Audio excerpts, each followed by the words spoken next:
The Hoka Challenger 7 GTX is a trail running shoe designed kind of as a commuter shoe, but one designed to allow you to keep running all season long, whether those conditions are pouring snow, rain, whatever it may be. They're designed to keep your feet dry.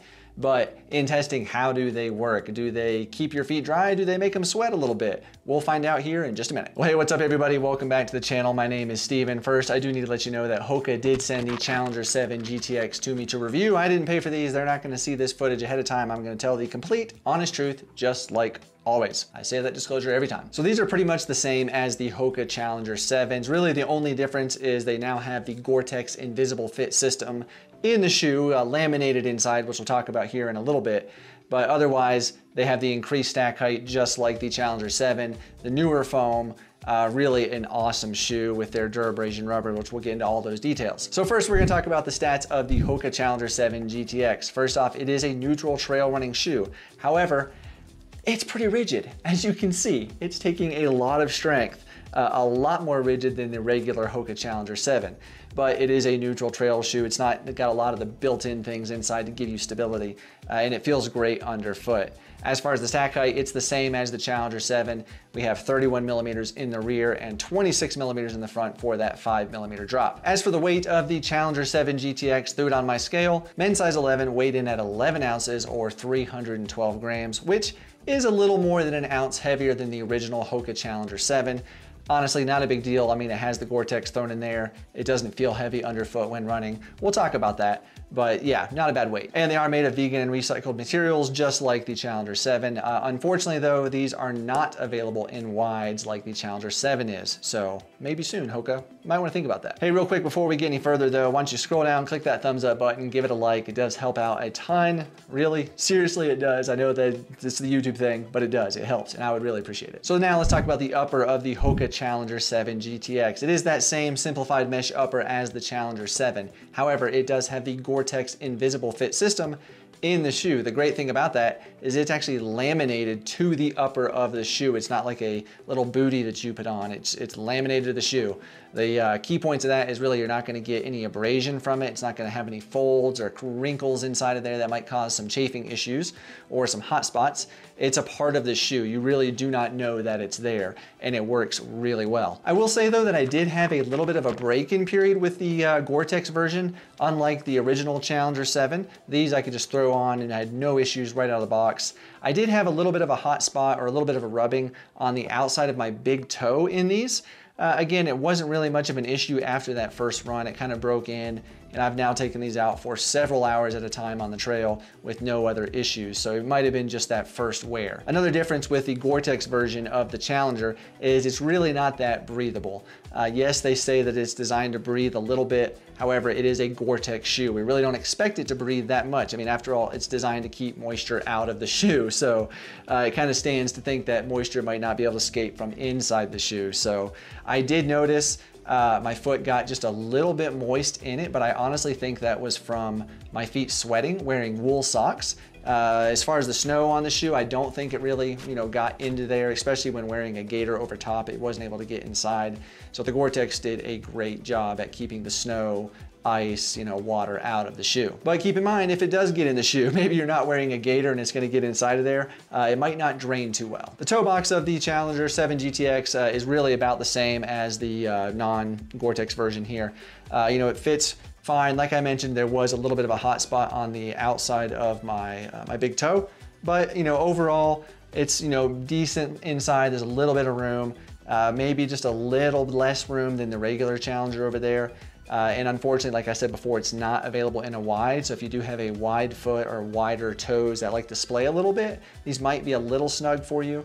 But overall, the rest of the shoe, the medial arch, I didn't have any hot spots, any pinches, anything that caused concern while running. It fit my foot pretty well after that first run, that initial kind of break-in period. The tongue of the Challenger 7 GTX is awesome, really. I mean, it's pretty much the same tongue as the Challenger 7, which I loved and kind of raved about. I love this tongue. Really the perfect amount of padding. The recycled laces aren't going to dig into the top of your foot when you cinch them down. It keeps it protected. And it is fully gusseted on both sides with that Gore-Tex fabric as well, the Invisible Fit fabric. So you're not going to get water down inside of there, which is really nice. And it works great. I mean, I've taken these things in, you know, ankle, knee deep snow at times, and it's done a really fantastic job keeping that moisture out of the foot, so it works well. The heel cup on the back of the Challenger 7 GTX, it's pretty much the same as the Challenger 7 here. Has a really nice amount of padding all the way around. It keeps the foot nice and comfortable while running. I didn't have heel slippage either. You know, there is the extra eyelet on the top of the shoe just in case you need to do that runner's knot. For me, I didn't have to do it. No heel slippage, really quite comfortable. And this Achilles flare on the back did not cause any issues of discomfort for me either. And when you add a gaiter to that, it really kind of keeps the snow from getting in the back of your foot there, which I think I might have mentioned about the Challenger 7, that it might act like a shovel at times to get some debris in the back. But with a gaiter, not an issue with the Challenger 7 GTX. And the heel counter of the Challenger 7 GTX is pretty stout, just like the Challenger 7. Not a lot of movement there. Again, it works well in combination with the padding and the lacing system in the tongue to give you a good lockdown. One last thing about the upper. On the front, you can see there is a really nice toe bumper to keep your toes protected, but there's also an overlay that goes around the front of the shoe, again, to help design to keep some of that moisture out of the foot. And it does a really good job. As for the midsole of the Challenger 7 GTX, it's the same as the regular Challenger. So if you loved this one, which I did, I loved this midsole, you're gonna love the Challenger 7 GTX. It's the same compression molded EVA midsole. However, you do get 2 more millimeters of stack height versus the 6, just like the Challenger 7. And I'll say on the foot, when running, it feels really good. It feels plush, but not like pillowy, not that really super cushion where your toes are digging in. Has a little bit of response to it. I mean, it is a little heavier shoe. We talked about, you know, 11 ounces, but it still has a little bit of snap to it and feels really good on the trails when you're out there in the snow or the ice, whatever it may be. The little bit of firmness in the midsole does feel good as well when you're bombing down those maybe technical descents. Kind of gives you a little bit of stability, a little more response where you can feel those rocks and undulations in the terrain. Helps you kind of have a little bit more, maybe a little bit more agility, there's the word.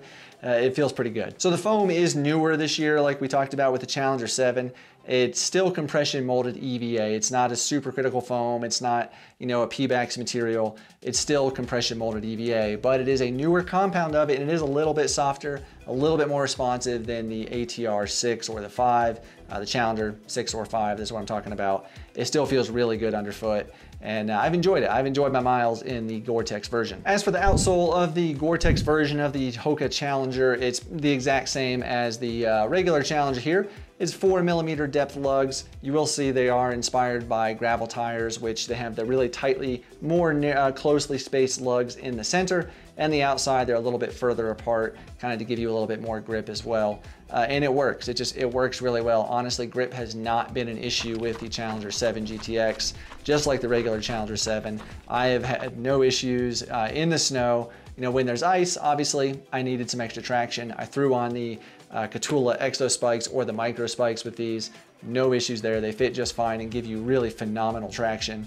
But even without them, running through snow, you know, powdery snow, up regular terrain that's not snowy, it's just great traction. If it's a little muddy, you know, fairly muddy, there might be a little bit of slippage there, but overall, I have been very surprised and very pleasantly surprised by the Hoka Durabrasion rubber. It does a really great job and gives you good grip. And really those 4mm Durabrasion rubber lugs that we talked about really feel pretty good on the road if you're taking this from your home to the trail, because like we said, it is a commuter shoe.